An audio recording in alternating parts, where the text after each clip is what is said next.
Okay, everybody, this is a test. Screen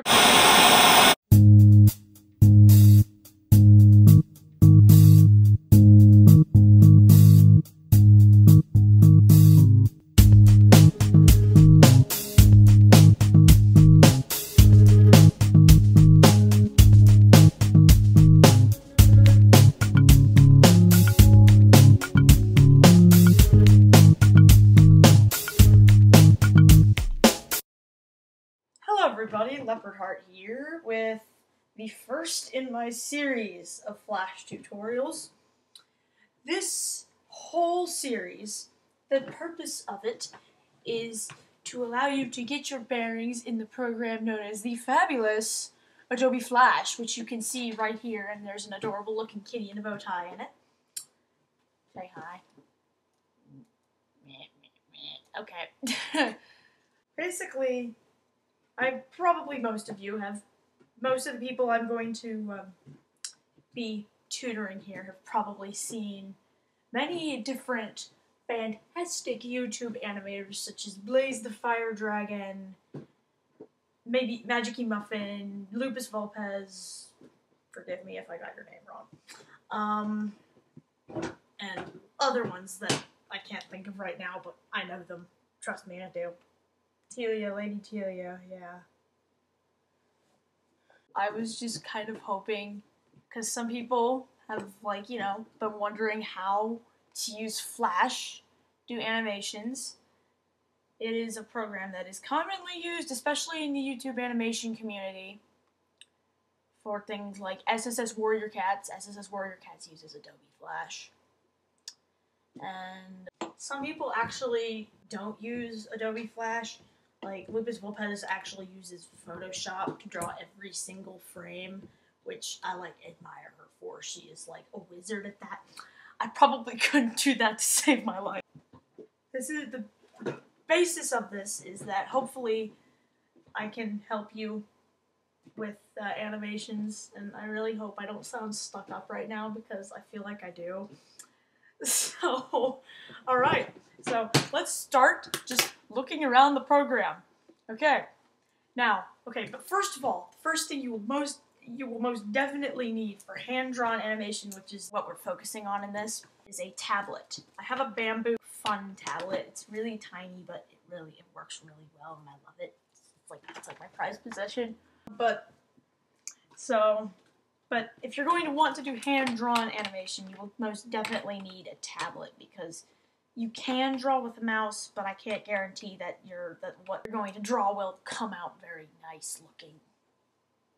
I've tried drawing with a mouse. It wasn't fun. It's not fun at all. I can tell you that. Okay, tablet. Now let's look around the program. What we have here is the toolbar. Actually, let me switch.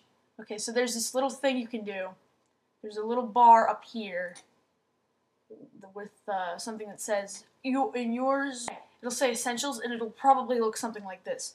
You could basically click that, and then hit the animator one, and it'll give you this lovely layout. I like that layout a lot better, considering it's the animator layout. It's awesome. Okay, so now let's look at the toolbar. The toolbar in this is up here. And, okay, the selection tool, which is most basic, okay. It can allow you to select portions of things and move them around, like so. Let me undo that. The sub-selection tool I don't use that much. It does this weird thing and allows you, I believe it allows you to do stuff like that with certain parts of the line that you're working with. And the transform tool. The transform tool is fun. Okay, so let's say I want to make him like have a close-up on his face. I can just use the transform tool to select him and make him bigger, much bigger. Ooh. Okay, now let's undo that. Alright, and I can also do that to it. I can make him really tiny or really tall. Make him really fat or really skinny. Do anything. And then that, if you press shift while holding one of these corner pieces, it'll remain the same proportion as it originally was, which is wildly, extremely helpful. I use that all the time because I don't do a lot of squashing and stretching like that. I use it sometimes, but not a lot. So, that's some of the stuff you will like. The lasso tool is helpful, like, say his ear is just bugging me for some reason and I want to move it over. I can just carefully select his ear, go into the selection tool and move it, or make it bigger. If I thought it was too tiny, I could make it like that big if I really wanted to, which I really don't. Could make him have like bunny ears, lop-eared bunny ears, all that. Dude. Proportionate. Yeah. Okay. So. Alright, so now. The text tool. Okay. Now. Text tool does what it sounds like and allows you to put text in your animation. I can't spell. This is helpful with subtitles. A lot of people have like a black bar that they put at the bottom of their videos, and that has the subtitles. So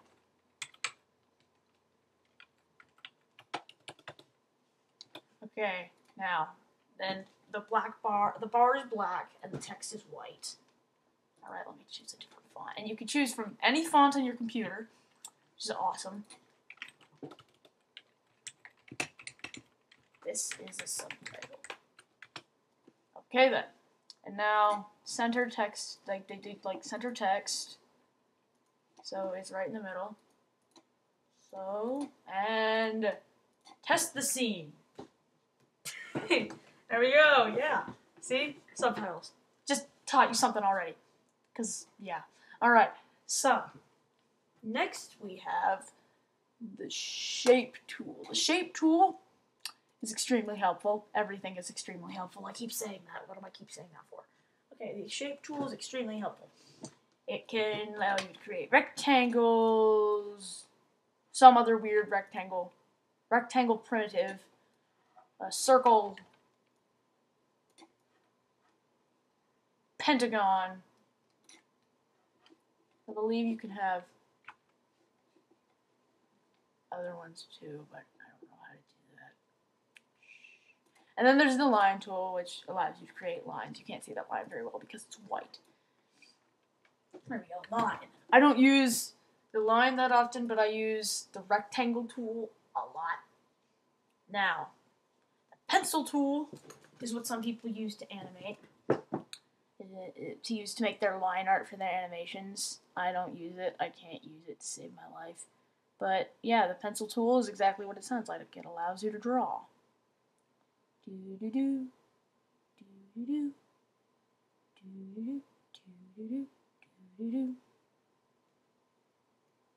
See, I'm not very good with that.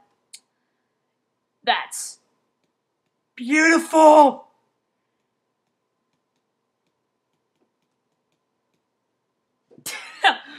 Beautiful ear, guys. Oh no.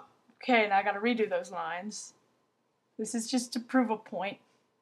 Or just to show you that the thing can be used for line art. I'm just drawing this really quickly. Okay then. Yay. Now make that layer invisible. And what do we have? This really crappy looking Matsmith cat. Okay. Now let's delete that layer. Okay, I'm gonna get to layers in a minute. Alright. Now notice, right here, that is the pencil. Notice the little pencil right there, and little paint bucket right there. That determines what colors your lines are. If this box is black, the line's going to be black. If this box is white, the line's going to be white. If this box is that ugly purple, it's going to be that ugly purple. That's how it works. Now, the default is black, white, but you can use this little switchy tool right here to flip-flop them, because I use our next tool, the brush tool.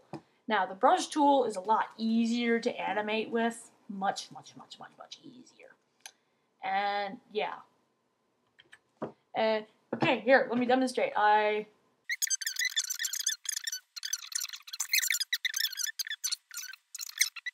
Yay. Oh no, I forgot his face. Okay, there we go. Face. So, pencil pen tool. Use whichever you like. Wait, hang on, I gotta get that layer back. Gotta get that layer back for my next thing. Crap, where'd it go? Undo, delete layer. Undo. There we go. Okay, now, I don't really know what the point of the deco tool is, but we have it. Oh, it does that, and I really don't get the point. Okay, I hate that. Get out of my life. Get out of my life! Okay, so, our next tool, which is the most important tool for any animator, the paint bucket tool. Hold on. Alright, now the paint bucket tool is a little finicky, actually. It can be kind of annoying at sometimes, but it allows you to fill with whatever color this is. So, white. Okay, say I want... And then you can select colors. Okay, I want like a dark brown because he's Matt Smith Cat. Perfect! That is like literally the perfect color.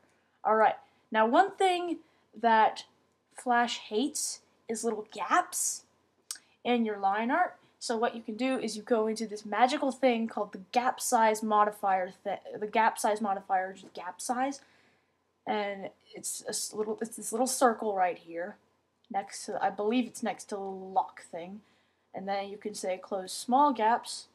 And if that doesn't work, wait, hold on, I gotta lock this layer. If that doesn't work, go to the next size up, and it works. And some gaps it won't close. Like if I had left that open down there, it would not have filled in any of that. So, but the gap size modifier, it's a blessing and a curse, because it will fill in something, but it will leave all of these itty bitty spaces, and you're gonna have to try to fill them in, or try not to use the gap size modifier. I'll get into a more detailed coloring tutorial later. So, okay, so that's the paint bucket tool. The eyedropper tool, that just like allows you to click on a color pretty much anywhere in here and pick up that color and to be able to use. And if you click the little fill box, it allows you to select pretty much anywhere on the screen. So if I want this barf looking color of the time vortex, I can select the barf color of the time vortex and do that. See? TARDIS. Okay, I had swag, total swag. Barf. Bleh. I'm sick, okay? That is just sick. Really. Alright, the eraser tool does exactly what it sounds like and erases. Okay, then the move tool allows you to move the actual window and document anywhere in the program. And the zoom tool allows you to zoom way in like that. And the good thing about Adobe Flash is that it is a vector software rather than I believe, bitmap software, which means you can make this little guy as big as you want, and he will not lose any line quality at all. Adobe Illustrator has this, and Adobe Flash has this, but I prefer Adobe Flash because Adobe Illustrator is kind of clunky, and I hate it. Okay, Flash, what are you doing? Flash. Okay, there we go. So, oh, poop. Okay. No! Little imbecile program, I hate you sometimes. Okay, oh, for God's sake. Ugh. Okay, alright, now, okay, I've raged. I might just drop my tablet stylus, hold on. Now, this is a very important thing called the library. Not like in Doctor Who, it's not that kind of library, but it allows you to import things from your computer to your... Okay, like, let's say I want to take that picture of 1800 that I did for Mystery Star and put it in my animation for some reason. Well, now I can with the symbol, with the library. Bam! What now? Okay, now I can. You can delete items from your library if you really don't want them, which I don't think I'm going to put 1800 in this animation. Sorry, Mystery Star. I love your character, but I just don't know where she'll fit. You have to understand. Anyway, okay, now that's good. That's a good thing. You can also create symbols directly from, like, inside this program. I'll get into creating symbols later. Alright, now the most important thing is coming up. Layers. Okay, notice how here I have layer 1. I'm going to name that layer. You can double click on the layer name to rename it. Layer sketch, I can't spell. And then I have all of my frames.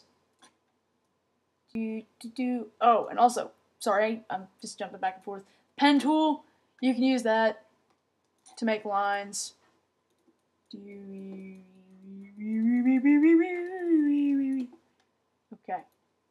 I don't like that line, I'm going to delete it. But yeah, you can use that to create lines. Lots of people do when they're using the pencil tool. I still use the paintbrush because it's easier. Okay, now layers. Okay, to go into layers, you select new layer, and a new layer will pop up. I'm going to label that one line art. This is going to be the good line art, I swear.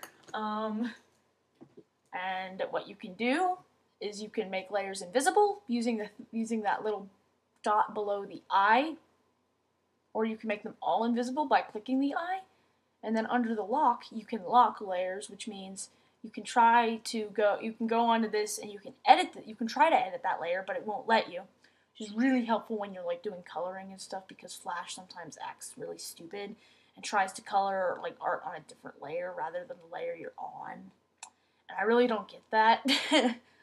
So, alright, now okay, so I've got my sketch, and okay, so I'm getting ready to do line art. Now, whoops, wrong color, flip flop.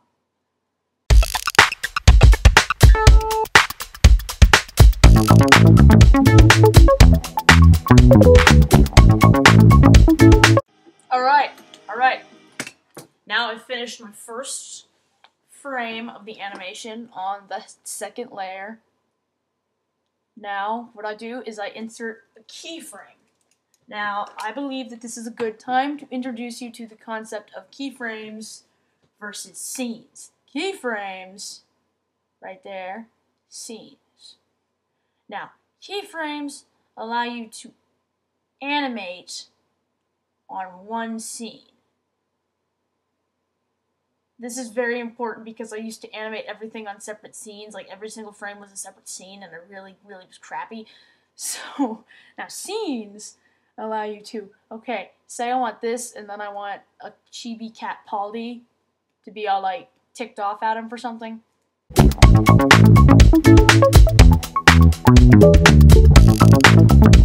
Bam. Okay. Say I want him to be mad at him in the next thing. So I added a new scene. That's scene 2. So I'm going to label this 11. I'm going to label that 12.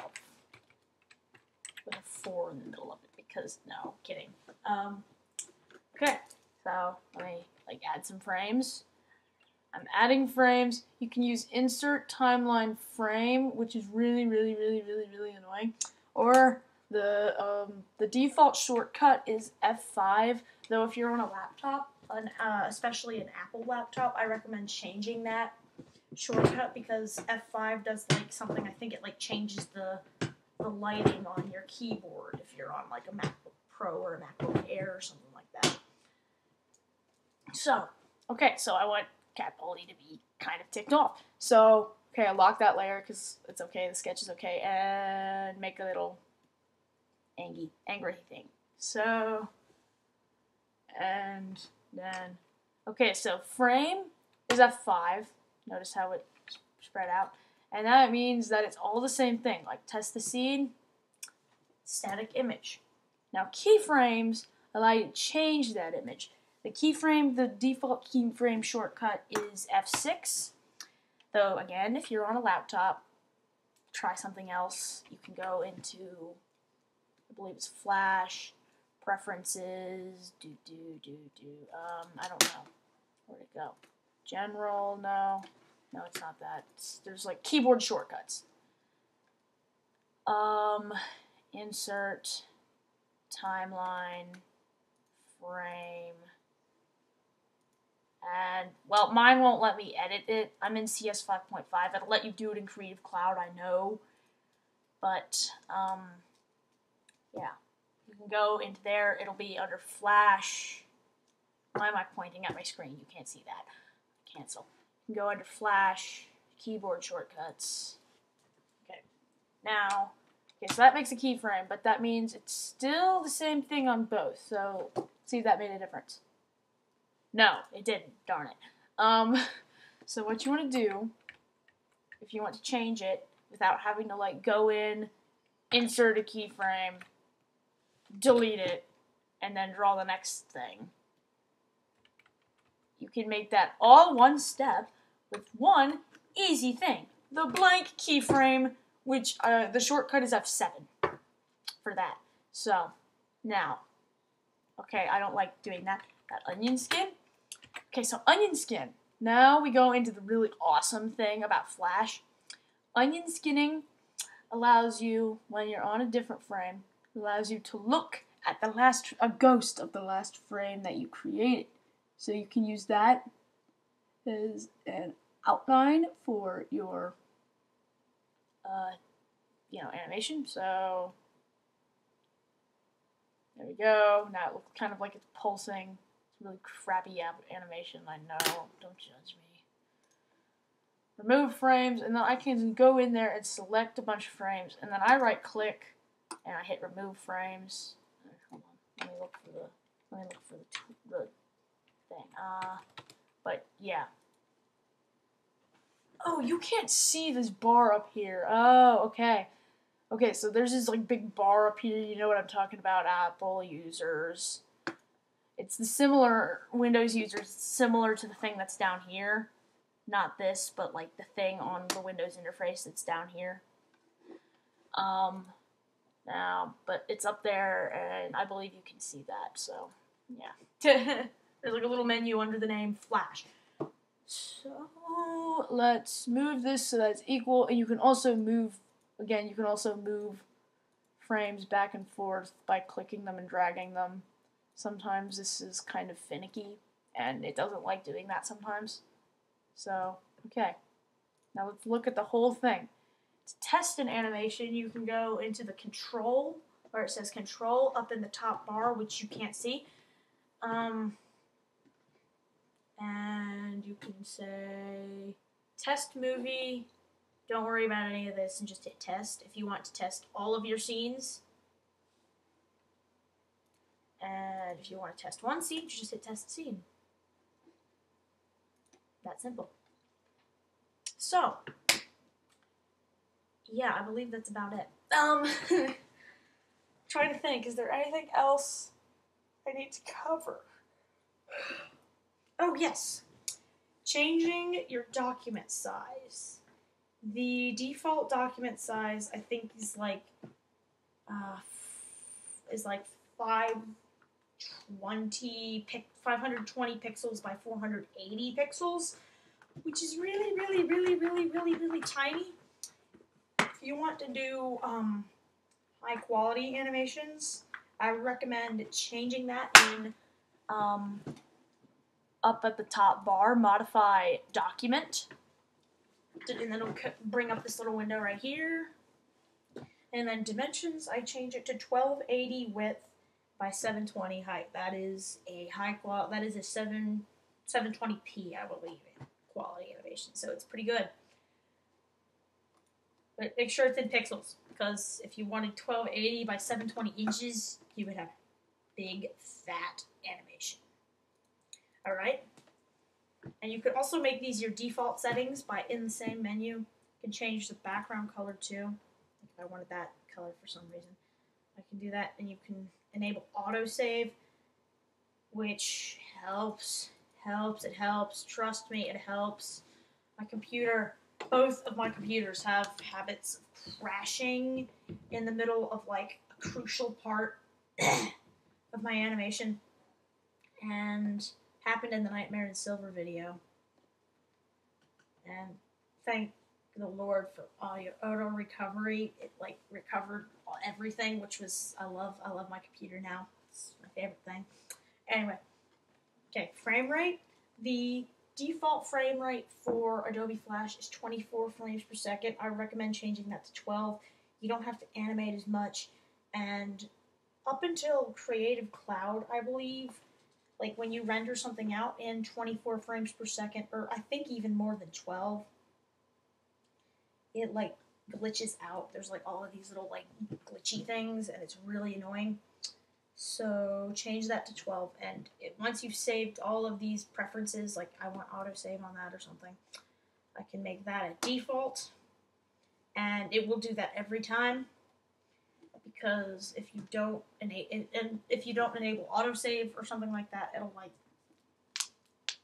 after about 10 minutes of working without saving your project, it'll be like, hey, do you want to enable autosave on this thing? And you can be like, yes, or you could be like, no, which I would recommend you be like, yes, because it's good for you, especially if you're working on a big, long animation. Water. And it's a lifesaver, it really is.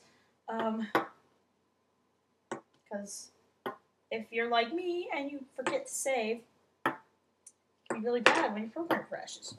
So, but yeah, save often. For the love of Pete, save often. I'm warning you now. Which reminds me, I'm just going to save. Tutorial sketch. Alright.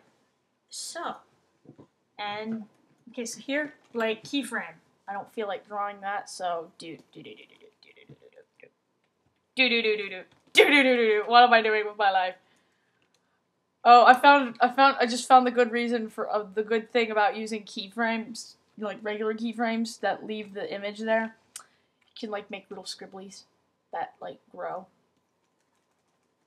And then see if I want another scribbly, scribbly, scribbly, scribbly, scribbly, and it does this cool thing. Delete that layer. And keyframes are also good for like typing text that like types itself out, if you know what I mean. So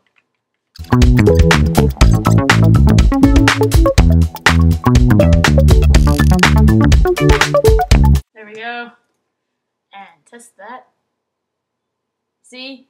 It's a really cool effect. Okay, so I believe that's about everything for this first tutorial. I hope you enjoyed it, and if you have any questions, leave a comment. This is Leopardheart, signing off from our first episode of Flash Tutorials. Woo!